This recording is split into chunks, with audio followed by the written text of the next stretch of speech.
Hey everyone, welcome back. It's Lucid, and I'm joined by Darkside Cookies and Demosthenes. Hello. Hey, folks.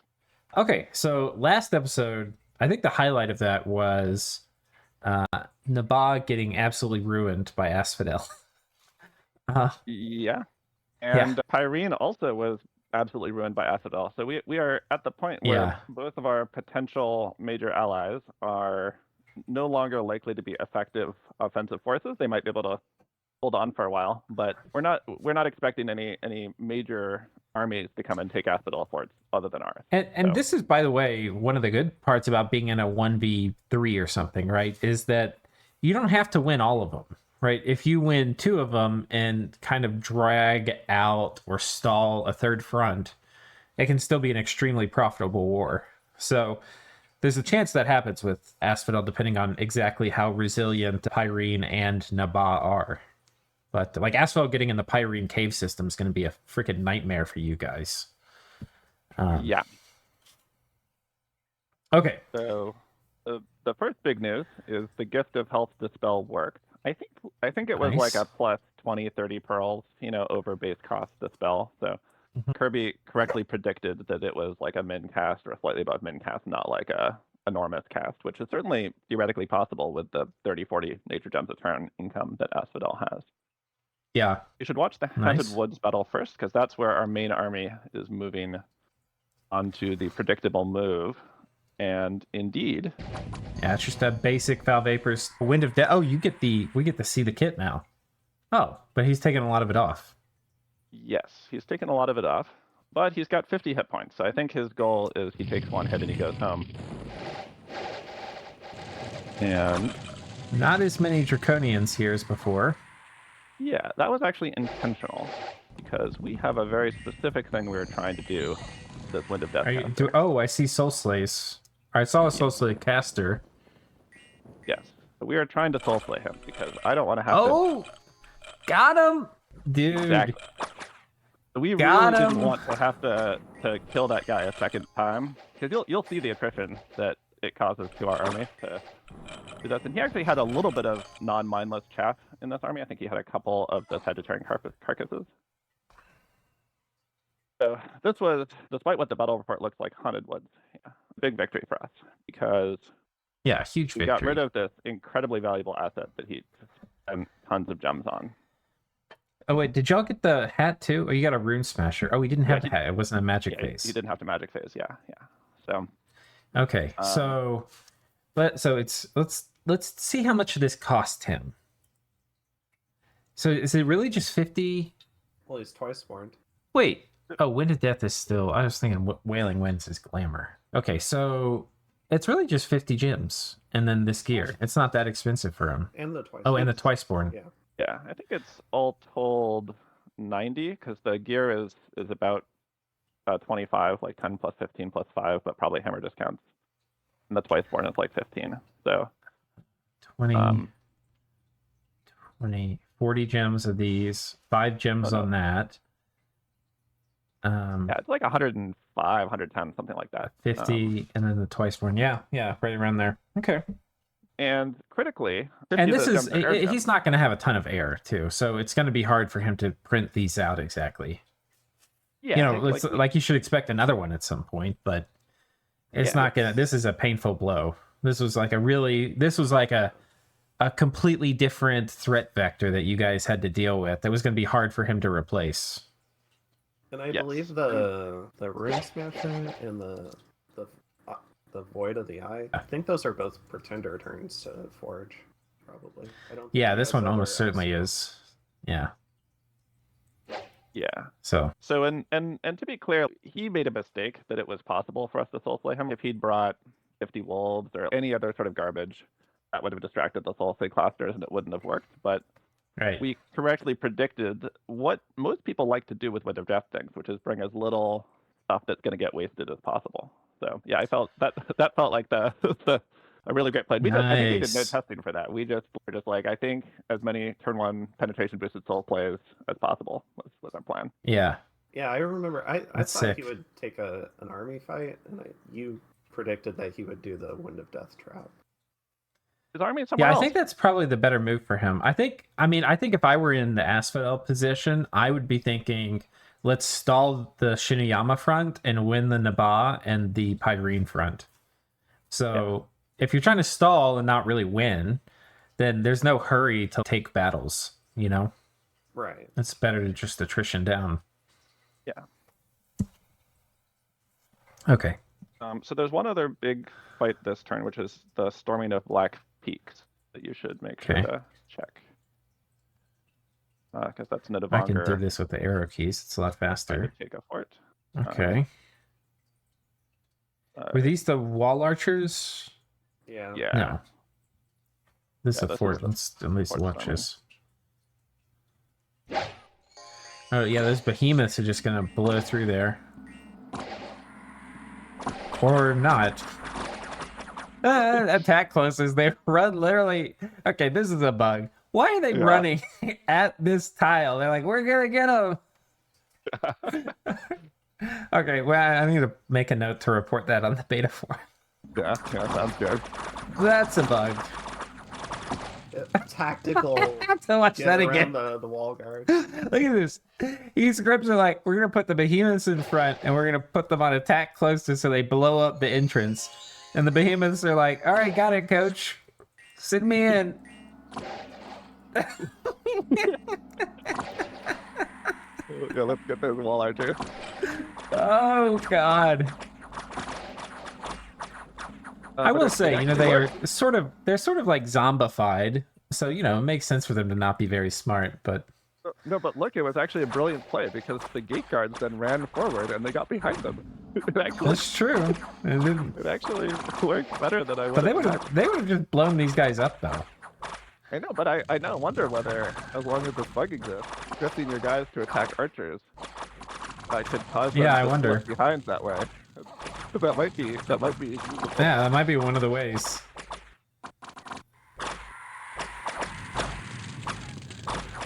That's wild.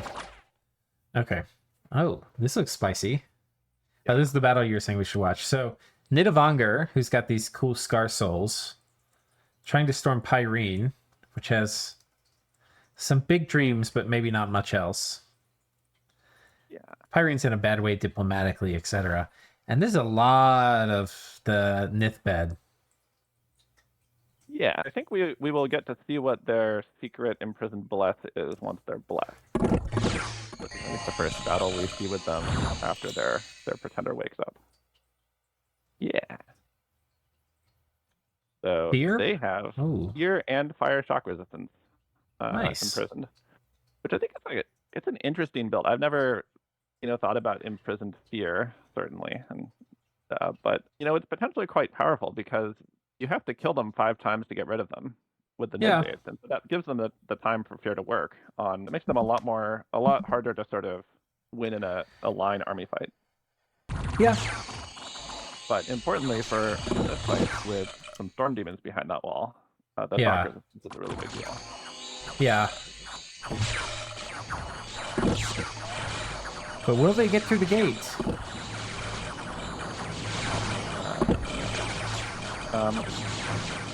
This is only like 15 storm demons. They are doing a lot. Yeah. Oh god. Yeah, storm demons are good.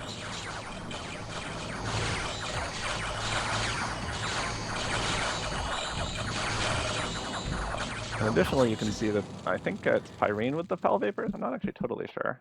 But that might have been an Acker Belts empowered in nature or something. Or empowered in water or something. Did they get a random? I thought they got maybe a random. Hardly killed any of the Nithbed. Yeah, you usually don't kill any Nidbeds unless you win the battle because you have to kill all 5 Scar Souls on the same unit, and especially if a lot of your damage is sort of spread stuff like evocations. It tends to be that you cut down 100 Scar Souls, but there's no way to see it in the battle report. I kind of wish that they showed something about how many Scar Souls died just so that you could tell whether you're making progress or not. Can you see it even on the unit per unit? I can't remember. You can see it per unit. Yeah, it says 3 scar Oh, souls. at the bottom. Yeah. Okay. But very very slow to survey. Okay. So the main loss for Nidavangr there is that they burned out their communions. They lost. It was actually interesting because you can see how they've been spending all of their gems. So look at the gear that they had in this army. The Nidavangr has had both Earthblood Deepwell and Stellar Focus for a while. And you can see they made a bunch of these slave matrices to do Crystal Communion. And that's where all the Skelly scam came from, is it was an off-path communion of Skelly spammers. Yeah. Well, how many commanders do they have left? They probably have enough to pick up a lot of the gear. They probably won't get all of it, but yeah. And those apprentices are like an 80 gold mage. You know, yeah, it's a not a huge acceptable deal. loss for taking a fort. Yeah. Okay. So I think that's it. Let's take a look at what's so this army's bigger now than it was. Notably, I believe it's got a bunch of Lamias in it now. Yeah. So we can see a little bit into their mind, and that Lamias are now listed on the unit types there. And also, I think in the fort north of it, or maybe in the fort that we're sieging, makes it look like they summoned a lot of Lamias over the last couple turns, which is a great thing to do if you've got Gift of Health up. What are you thinking they're going to use it for?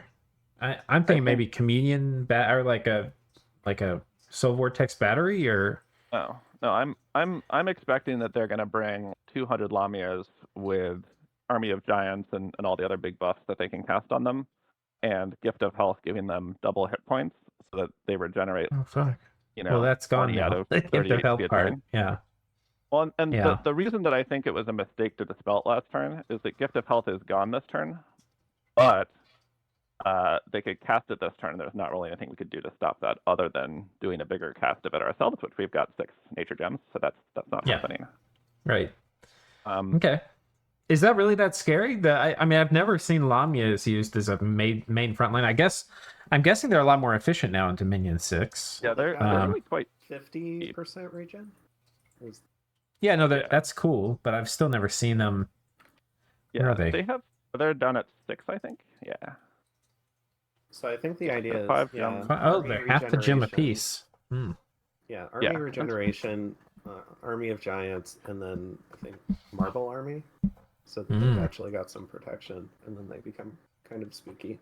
Yeah, especially if you can layer some quickness on them. The thing is that they life drain, so they actually get above their max HP if they're hitting things. It's a magic attack, so you can't, magic armor piercing attack, so you can't defend against it with a lot of things. And then even if you kill them, their second form has even more HP, also still the 50% regen, and has death poison, so anything that they hit probably dies.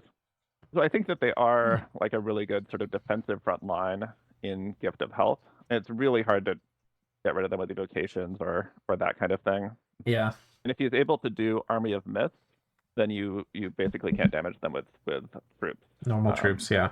So, you know, I don't think that they can carry a battle alone, but adding them to some Carrion Furies, they can probably let the Carrion Furies chop up an entire army.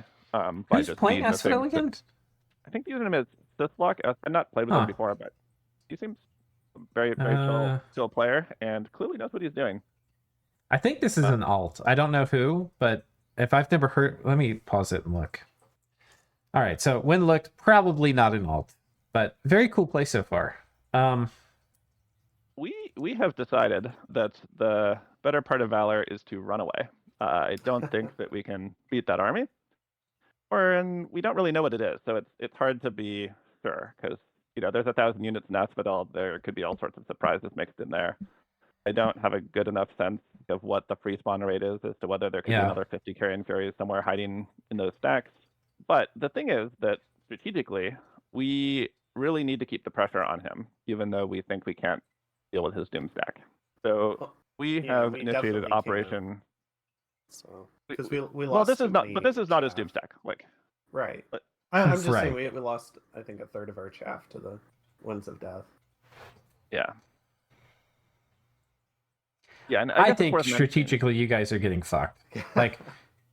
They're successfully executing the plan of winning 2 wars, although it looks like they're mostly being cut off. Are they in the cave system for Pyrène? They took our cave system. They took our cave system. I think that they have been cut off. Okay, not yet. Well, they're going to be able to get to it this way at least. Yeah. Well, because y'all bordered Pyrène here. No, they're in that right-hand part of the cave system. Yeah. Oh, they're probably in this one too. Yeah. Yeah. Yeah, so they I think have 5 cave provinces now. I think that started out being Pyrene territory, but I think Nidavangr is actually going to cut them off Yeah. from the northern part of the cave system because Nidavangr sort of is moving underground after this turn. And then TNG. Wait, who's TNG? TNG was fighting Pyrene.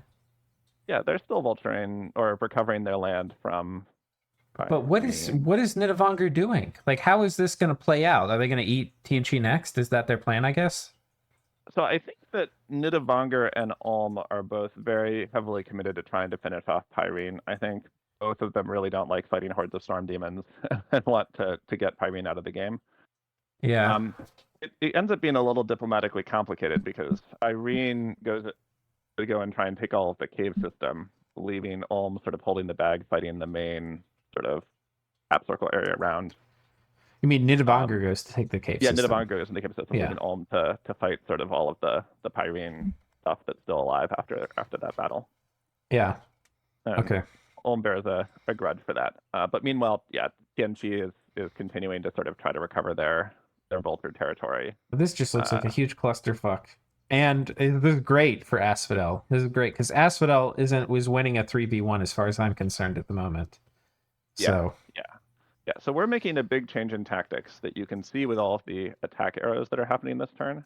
yeah, Is we are it's one of the things that you very rarely see is you decide to run away with your army, but we're pushing raiders everywhere that we can to try and set up his territory and make it really awkward for him to just doomstack in one place. yeah, that's good. So I mean, I think that's. the I goal. don't think it's something you don't see. I think that's very common in high level play. Is switching between. Sometimes you doomstack, sometimes you split up and raid. Just varying commitment levels. So Yeah, and I thought about things like trying to push our army onto that Forgotten Woods fort, but we just don't really have the ability to defend our sort of retreat routes from there. yeah, I wouldn't do that. Yeah. The goal is to really force him to be committing mages to be able to gem burn him, and just sort of like, really make him feel like he really needs those Black Centaur home. Is this going to trigger gem use? Yes.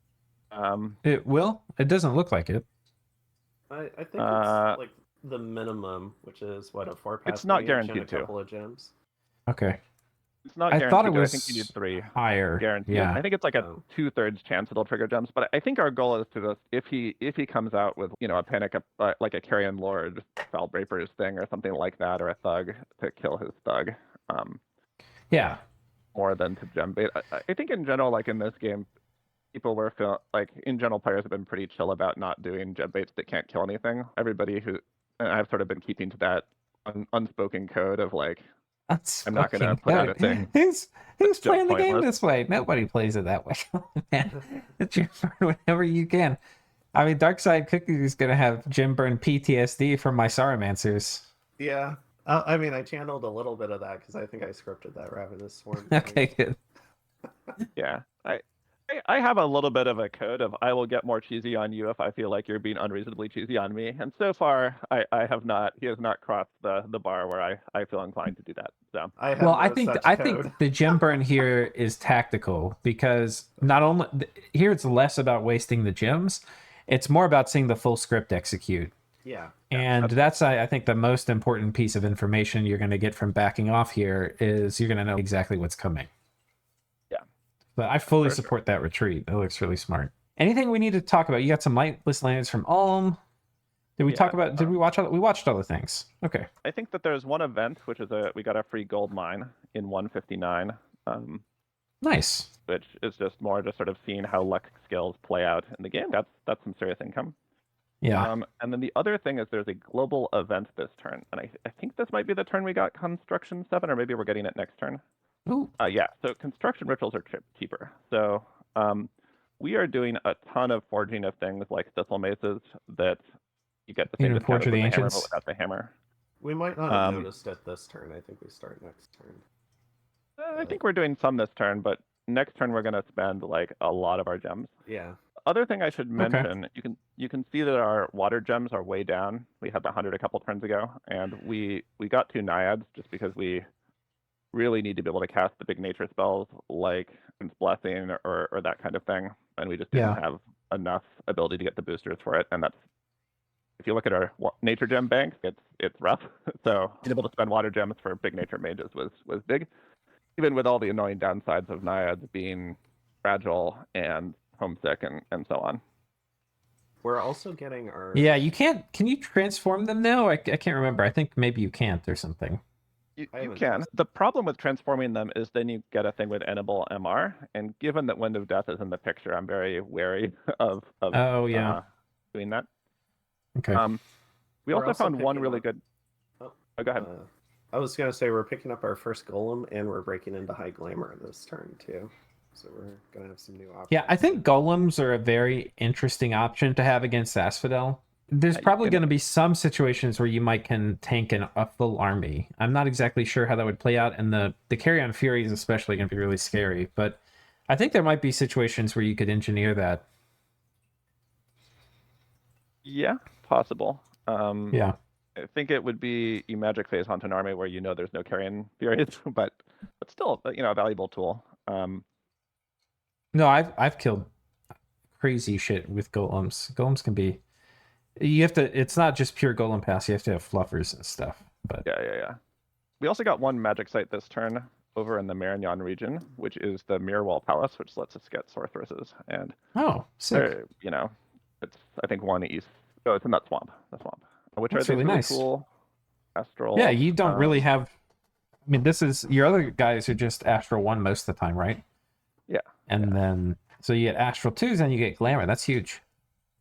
Yeah. So, it'll take 8 turns to get a fort there, and I don't think we have the money to start one and so on. But that'll be nice for our sort of later game situation. Yeah. I think we're good to go to next turn. Let's do it. Okay. Turn 43. King David Bowie cast Golem Construction. Dire Port went up. Is this Gift of Health returning? The Eternal Pyre. Yep. Yeah, and the other one was Eternal Fire from Nabba. Eternal Pyre, yeah. And then we've got an Arouse Hunger, End of the Rainbow.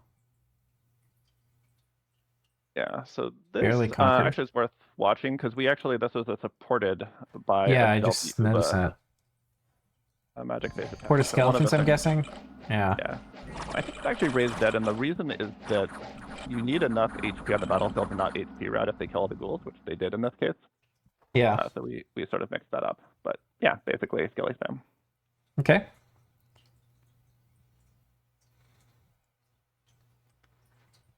Just the in big case battles. you're wondering, the lumber construct had no gear on it.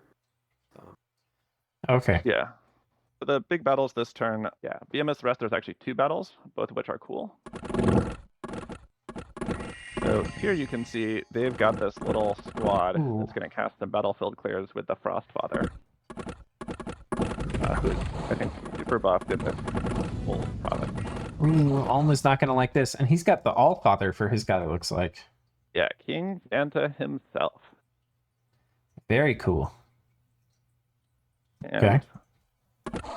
Here we can see some... Take it, we have no shock resistance. Nope. Didn't put up Natural Storm, though, it doesn't look like. Yeah, might not have had time for that. Storm Drakes. Acid Storm. Oh, man. Yeah. He's going hard. Yeah. And it seems like this is going to be really good. And then just the Allfather just dropped in. Yeah. So it's over. So King Santa arrives in the flesh himself and did he kill him or return him? He returned him.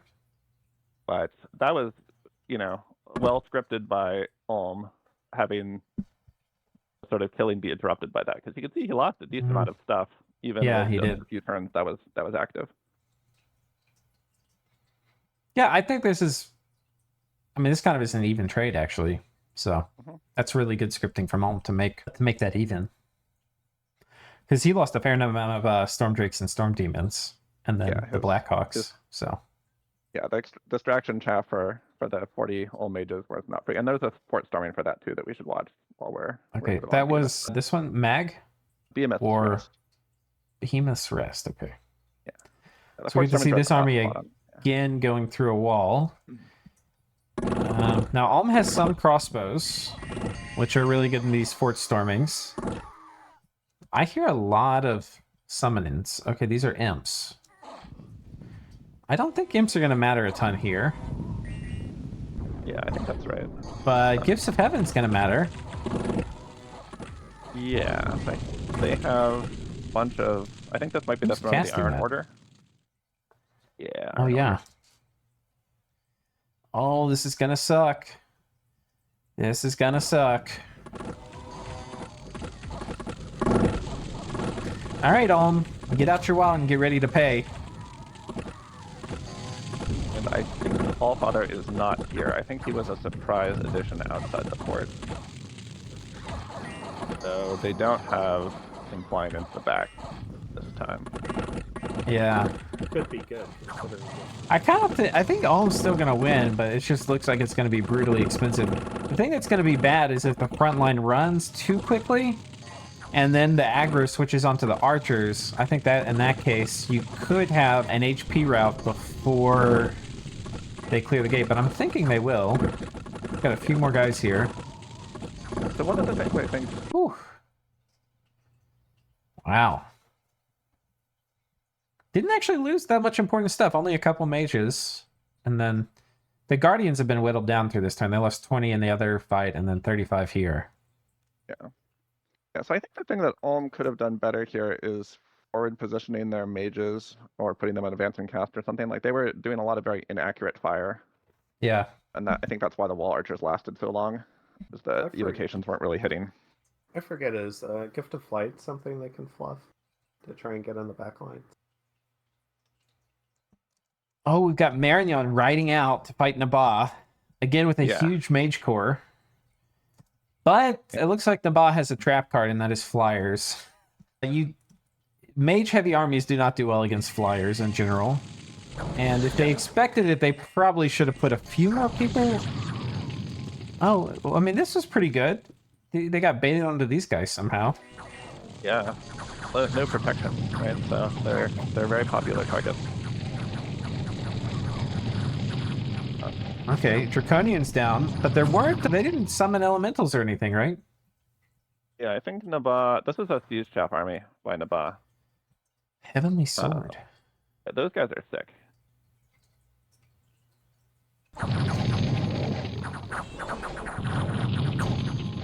So those are the new Marignon. I think they cost 7 pearls each elites that they can summon. They have armor-piercing, super badass sword. They have 5 awe. They have really heavy armor, though no hat. That's very cool. And like if they'd been running into those thugs that Nabba has been using, I think they would have probably cleaned them up. Yeah. They lost a lot of witch hunters, so an extremely Pyrrhic victory for Marignon. But for Nabba, it's a loss they really just can't afford to take. And I'm assuming this turn they must ask you to take Marignon for them, right? Yeah, indeed. It's a little bit more complicated of a negotiation. He really wants to get the Marignon capital. Right. I really want Marignon to no longer exist so I can get rid of his dominion and not have to worry about that army raiding my stuff and so on. So the deal that we make is I'm going to go kill that army and seize down the cap, and then he's going to storm the capital with some stealthy stuff. Okay. And so he'll be able to use his thugs without having to take over without having to kill this army, basically. So we start marching some guys over to do that. Okay.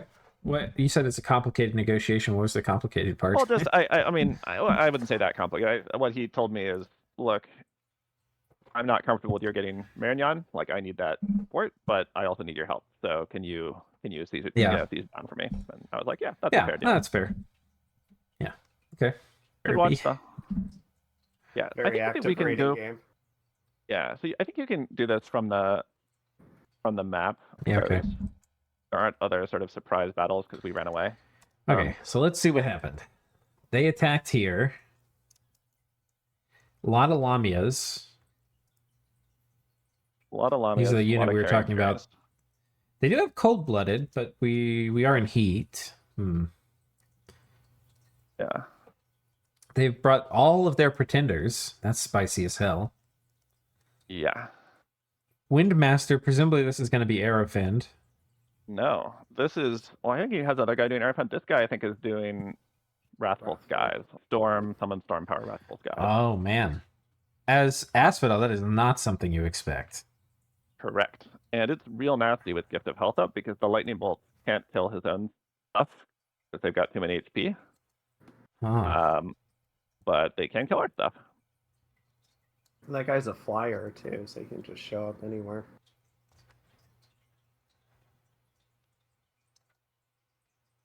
And then a bunch of Dryads doing something or other. Probably regrowth Okay. on that. Let's hopefully we see the script here. Yeah, we'll get to see it. Yeah, that plus 13. Jesus Christ. It gets worse.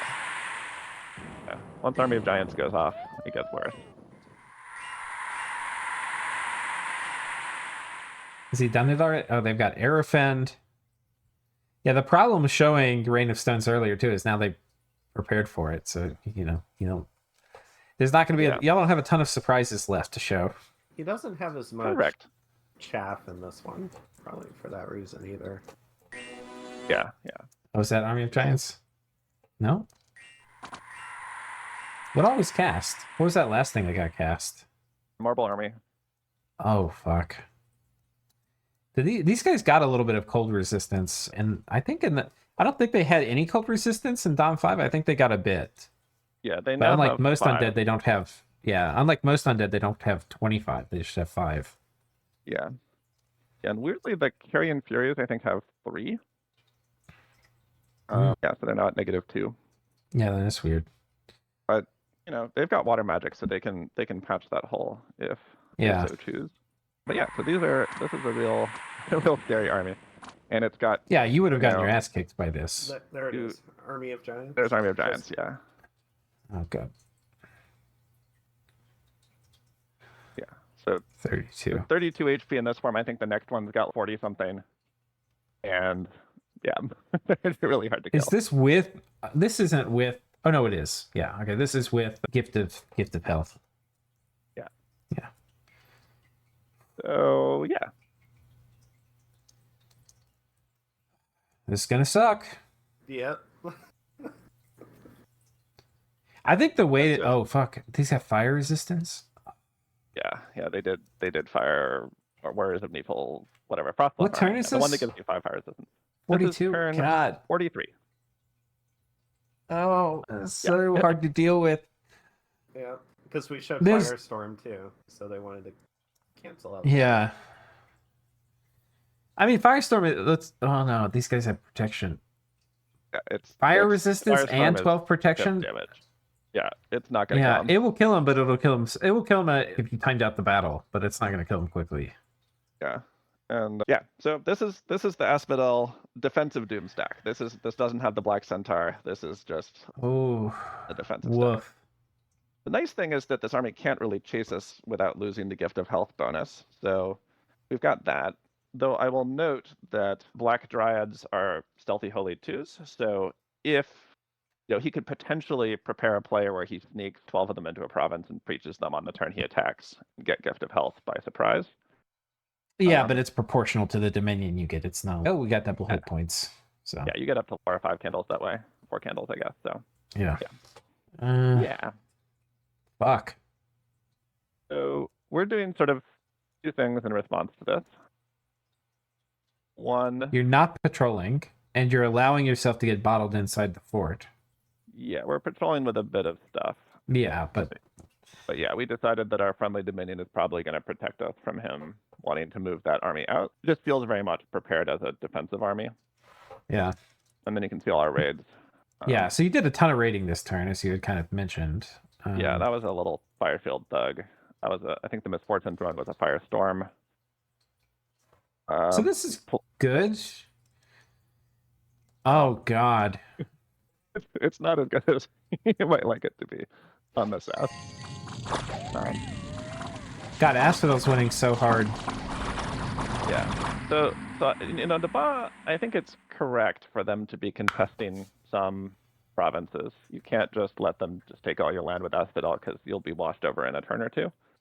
Yeah. But yeah, I mean, they're- and this is their cap circle, right? So you don't want to give that up, but yeah. they're dying. They had another fight, I think, below that also didn't go great. Yes, I on the think that's cap. right. South of that forest. No, one west. Yeah, there. Oh God. No. Another Oh God. squad. Yeah, man, Asphodel fucking playing this by the book. Yeah, and I think it's really cool to see how they're sort of doing sometimes doom stacking, but sometimes bringing sort of these medium stacks of 20 sacreds with enough mannequins to distract. Yeah. And one thing to note is Nabba has some Jin blocks, and I think even an Iron Griffin in some of their other cap circle provinces. One of those things where it's a static defense, so it's sort of not good in that sense, but it is sort of a way to force them to use better commitment than just mannequins. Yeah. What's the throne situation? You gotta try and protect that wasteland 12. lab. You only have to get 6 thrones? Yeah. Dude, Asphodel's going to get close.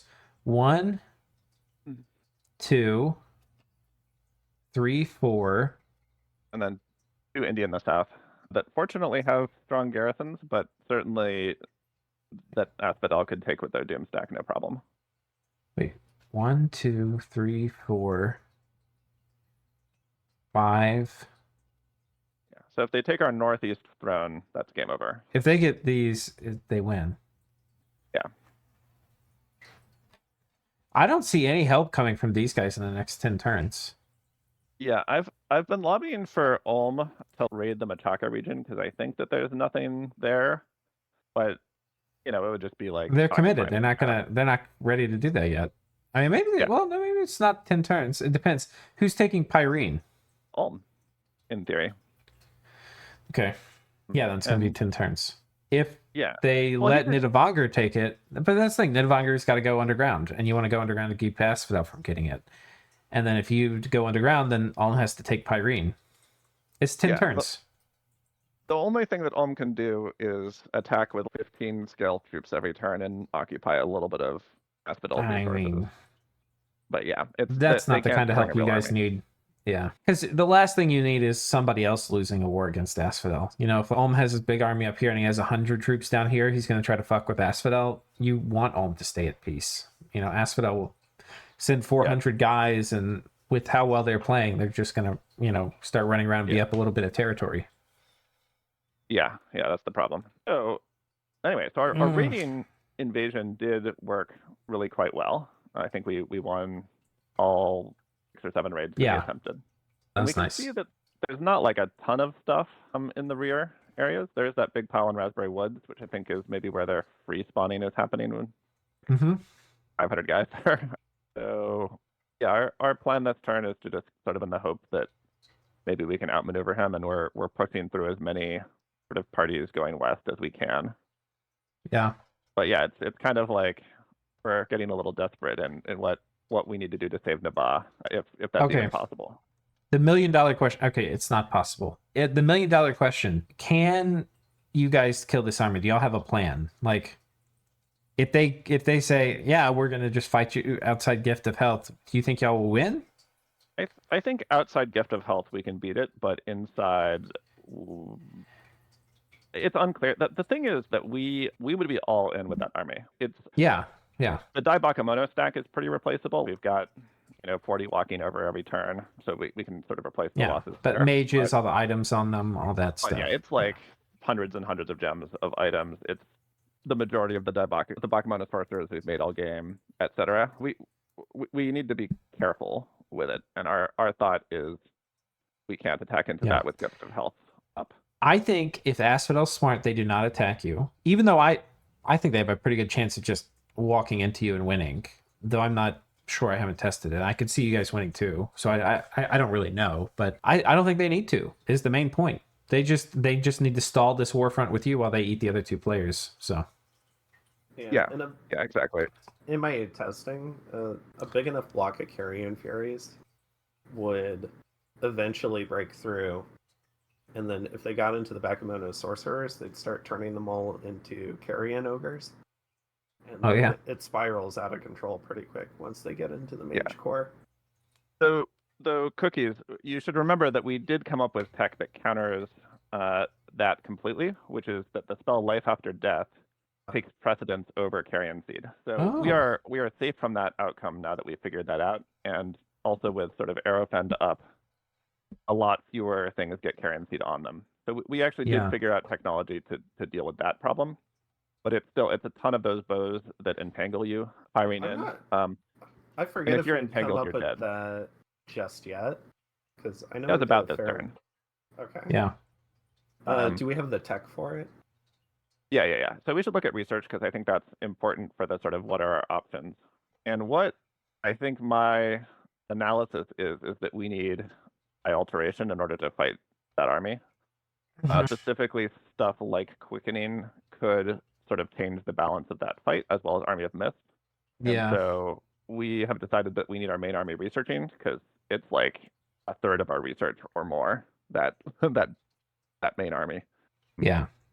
And so we're sending out as much stuff as we can to try and be as annoying as possible and make him The problem pressure. rating this turn is it's probably going to be a lot less successful than last turn, right? Because yeah, last turn was a bit of a surprise. Like, oh no, he's doing a bunch of rating. This turn, you would expect him to expect it. And I don't think he's thinking you're going to attack, right? So this army, first of all, is going to get split to everything it can reach. And then everything else is going to be set up to counter raid, I would expect. So yeah, and that's why we did a pivot south. So that army is blocked by our raiding south of it from being able to sort of go yeah. a lot of places further down. So we're trying to predominantly raid places that are fairly safe from what he has, with the sort of theory being that, especially if we can get enough stuff in the south and sort of overwhelm what he can easily do there, he might either need to pull back some stuff from the Nabba front, or at least think about doing that, or at least not reinforce it. And so, Yeah.